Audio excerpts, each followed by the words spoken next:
Morning. This is a place where, right here is where I used to sell drugs. Down the street is where I got shot at, and even over around the corner is where I OD'd. And today, I'm grateful to be clean and alive, and I don't do that no more. And God opened something up to me this morning, and I just wanted to share it with y'all. It was So talking about the temple, you know, the temple of God, you know, and your temple is your body, you know, and so it's back into the serenity prayer, and it's still about David, you know, King David. And since I posted my video last night, you know, I've just been inundated with these verses, with these thoughts, with these feelings about being able to share the message of recovery, of hope, and being able to get up out of the trap. You know, I used to sell drugs outside this building. I used to go in this building, kick at and mess around with the strippers and do all that. But today I get to sit outside the building and make a post. So it says, I'm going to open with the prayer. It says, God, grant me the serenity to accept the things I cannot change, the courage to change the things I can, and the wisdom to know the difference.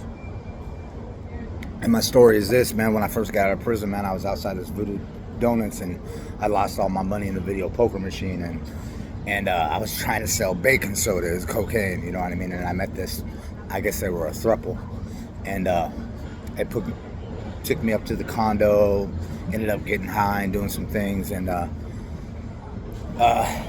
ended up with 1,000 blues, you know, 100 blues or whatever. It was a bunch of blues, and from them blues, I started selling drugs downtown, and Demon was the first person I ever sold drugs to, and he's the first person in my video that Caden made last night for me. And so, you know, my story is this: simply is that the system's broken. God changed my life. I'm going back into the trenches to share the things that helped me find God. You know what I mean? Because I was broken, I was lost, I was confused.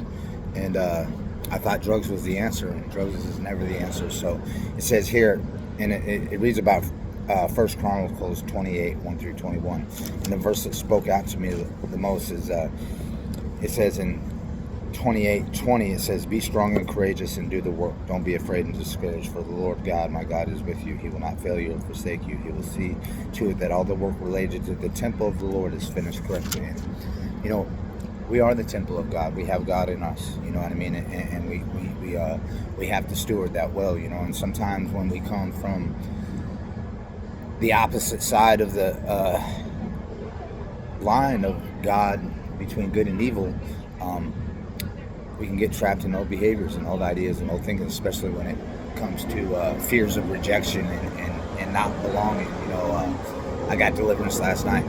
Josh, Pastor Will, man, it hit home on some things, man, you know what I mean? And so here, I'm going to read this. And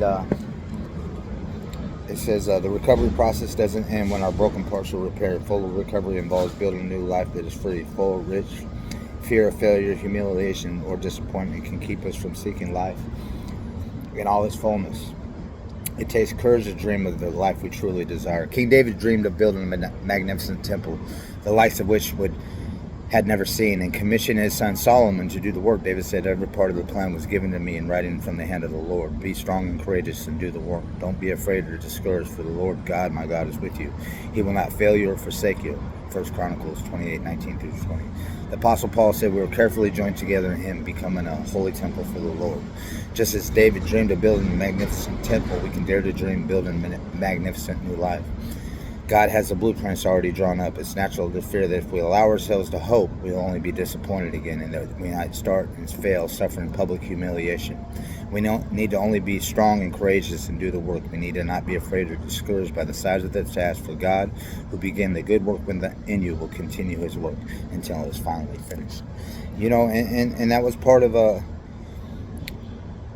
it's natural to fear that we allow ourselves to hope. You know what I mean? I put some hope in some things that, man, you know, I'm a little older at the end of my life, and you know, I want God's restoration now. You know what I mean? And I know that God will restore things, and I know that He has a plan, and I know that I have hope. You know what I mean? And I put my faith in some people that you know, are human and have their own traumas and stuff like that. You know, within our church, you know, I'm just praying for healing. You know, I started praying for people, you know, instead of distancing myself in a way, because I need to be in prayer, you know, and God who began the good work within you will continue till his work is finished. God has a plan, you know, and then it says about hearing faith, right? And it talks about Job.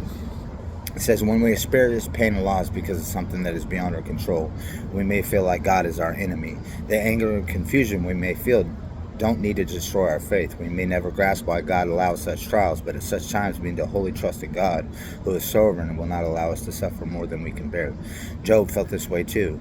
He said, God has blocked my way so I cannot move. He has plunged my path into darkness. He has stripped me of my honor and removed the crown from my head. He has demolished me on every side, and I am finished. He has uprooted my hope like the fallen tree. His fury buries against me. He counts me as an enemy. His troops advance. They build up roads to attack me. They camp all around my tent. My close friends detest me. Those I love have turned against me, and have been reduced to skin and bones, and has kept death by the skin of my teeth. And I escaped death by the skin of my teeth this time. And, you know, people did turn against me, and it hurt. Oh, that my words can be recorded. Oh, that they could be inscribed on a minion, carved with iron and chisel, and filled with lead, engraved forever in the rock. Job 19, 8-24. Despite Job's confusion and pain, he was able to conclude his complaint with the statement of his faith in God. But as for me, I know that my Redeemer lives, and he will stand upon the earth at last. And after my body is decayed, yet in my body I will see God. I will see him for myself. Yes, I will see him with my own eyes. I am overwhelmed with the thought. And that's in Job 19:25-27. And then it finally says, God is on our side, even if we can't see it right now. You know, and that's the truth of the matter. Is I know that God's on my side, even though I don't see it right now, and I know that he's repairing and mending things that, you know, this is a bigger picture, man, and I don't always have the answer. And, you know, I'm outside Voodoo Donuts. I got me some donuts and coffee this morning outside the place that I got kicked out of, outside the place that I used to sell drugs, down the street from where I OD'd, down the street from where I got shot at twice, you know what I mean? And I remember being in the mix, you know what I mean? Right here. All up and down this block, you know, was Tent City, you know, all up and down. Down there's where I got shot at twice, skipped over me.